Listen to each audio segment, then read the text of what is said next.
You're listening to the Back Porch Talk podcast.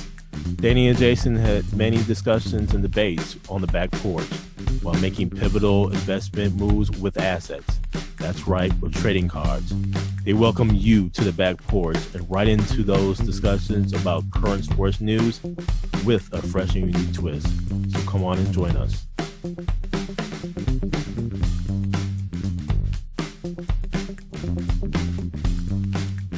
Trading card scenario tonight is Deebo Samuel's 2019 Panini Prism rookie card for Anquan Boldin's 2003 Upper Deck rookie card.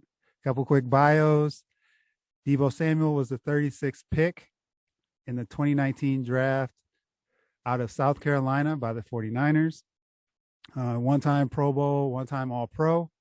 Currently at 167 receptions, 2,600 receiving yards, 10 touchdowns receiving. Anquan Boldin was the 54th pick out of Florida State in the 2003 draft by the Arizona Cardinals. He was a three-time Pro Bowler, Rookie of the Year, won Super Bowl, has 1,076 receptions, 13,779 yards receiving over his career, 82 touchdowns. Jason, who do you want in your portfolio?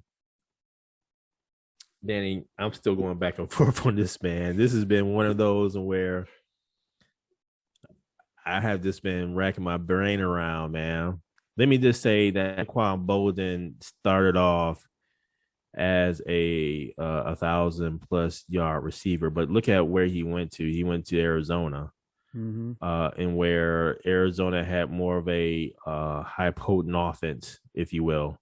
And it speaks volumes to his career in Arizona.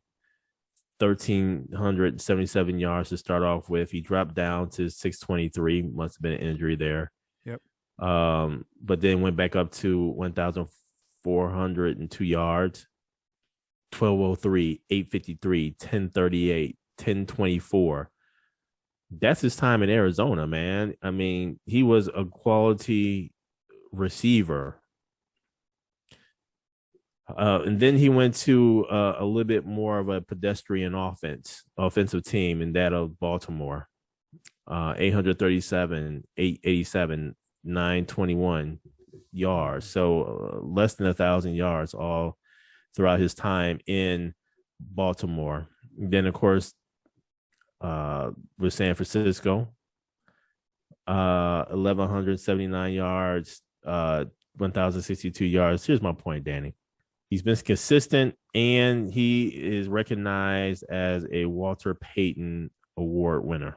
That's a whole lot, man. Not only that, he was offensive rookie of the year, like you mentioned, and 3-time Pro Bowler.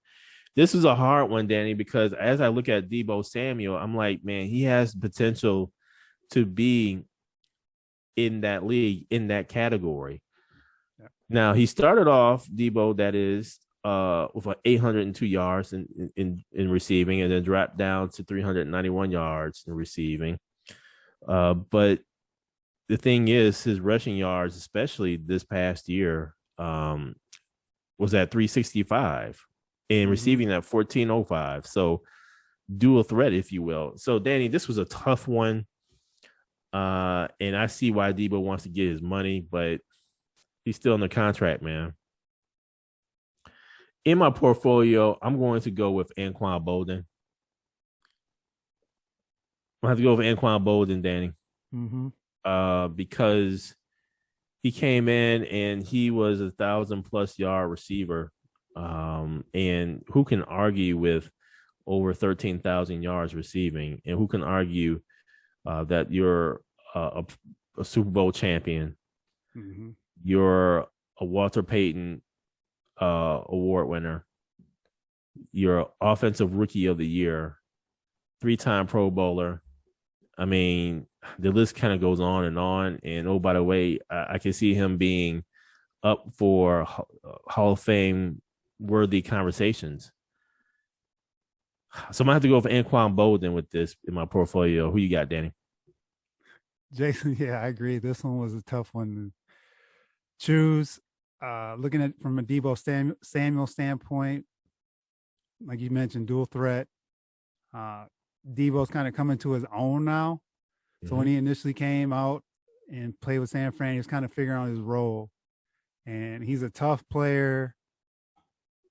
And he's had some injuries already that's kept him off the field. And I think that's part of it.